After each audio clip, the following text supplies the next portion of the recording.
अस्सलाम वालेकुम। आज मैं जा रही हूँ मार्केट। आज देखूँगी रमज़ान की मार्केट ईद की कैसी सजी है। देखिएगा, आप लोगों को मैं दिखाऊंगी। ये गया की मार्केट है।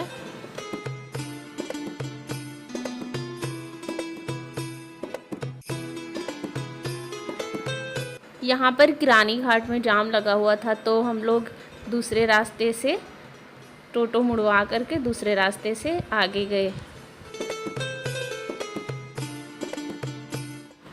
शुक्र है ये रास्ता सही मिला, साफ़ मिला जाने के लिए।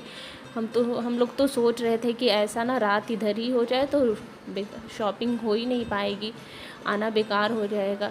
शुक्र है कि ये वाला रास्ता ना साफ़ मिल गया हम लोगों को। थोड़ा बहुत रश है लेकिन उतना रश नहीं है। आदमी फिर भी आगे बढ़ रहा है, टोटो आगे बढ़ रही है।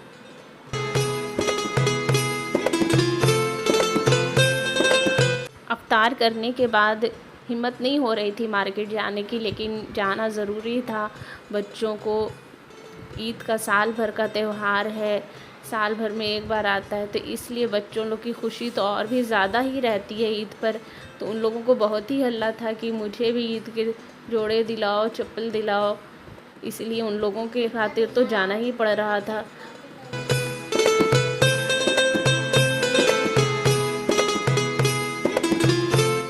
जिस तरह रमज़ान में हर एक चीज़ की खुशी, हर एक चीज़ की खूबसूरती, हर एक चीज़ का रौनक बढ़ जाता है, उसी तरह से रमज़ान में मार्केट बाज़ार में भी बहुत अच्छा लगता है। मार्केट बाज़ार की भी रौनक बहुत ज़्यादा ही बढ़ जाती है। आप देख सकते हैं, ये गया की मार्केट है। ये कोतवाली थाना के पास का नज़ारा है। ये देखिए,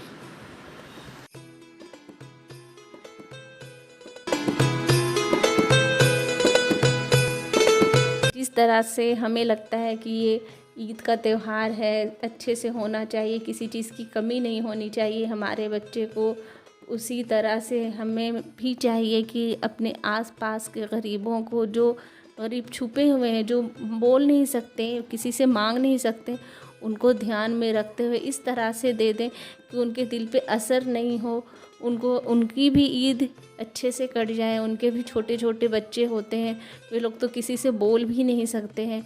ज़्यादा अफसोस आता है वैसे लोगों पर जो कि किसी से के आगे हाथ भी नहीं फैला सकते हैं। जो अमीर रहते हैं उनका तो खैर कहना ही नहीं है, उनके पास तो इतना पैसा ही रहता है। और जो गरीब रहते हैं तो इधर उधर से मांग के ये करके वो एडजस्ट कर लेते हैं। और जो वैसे तबके के लोग रहते हैं कि जो किसी से हाथ भी नहीं फैला सकते शर्म से, तो वैसे छुपे गरीब को चुपके से दे देना ज़्यादा बेहतर होता है।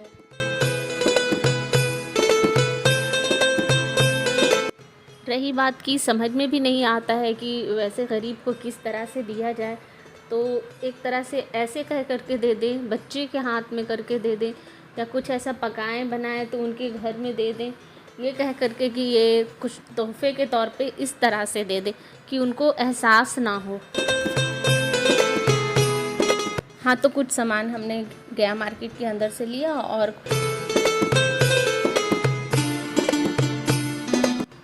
अब जा रहे हैं गनी मार्केट। गनी मार्केट से भी कुछ सामान लेना है।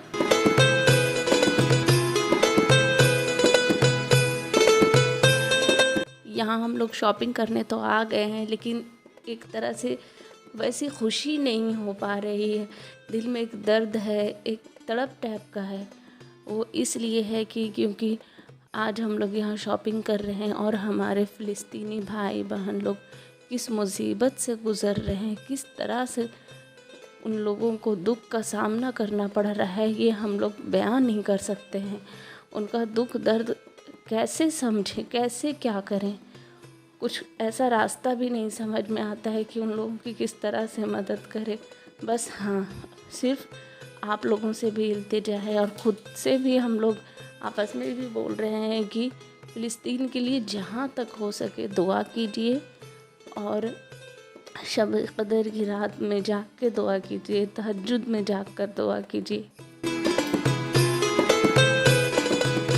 क्योंकि फ़िलिस्तीनी कोई और नहीं है, वो हम लोगों का ही एक हिस्सा है, हमारे ही भाई बहन है। वो हमारी मस्जिद अल-अक़सा के लिए लड़ाई कर रहे हैं, इसलिए हमारा भी फ़र्ज़ बनता है कि हम लोग उनके लिए दुआ करें। और प्लीज़ फ़िलिस्तीन के लिए दुआ कीजिए, प्लीज़ प्लीज़ प्लीज़। सभी से ये हमारी रिक्वेस्ट है कि फ़िलिस्तीन के लिए आप लोग सभी दिल से दुआ कीजिए। ऐसे तो मार्केट में कुछ समझ में नहीं आ रहा था, थोड़ा बहुत कुछ अम्मी सामान लाने के लिए दी थी तो उनका सामान ले लिए और अब हम लोग वापस हो रहे हैं घर की तरफ।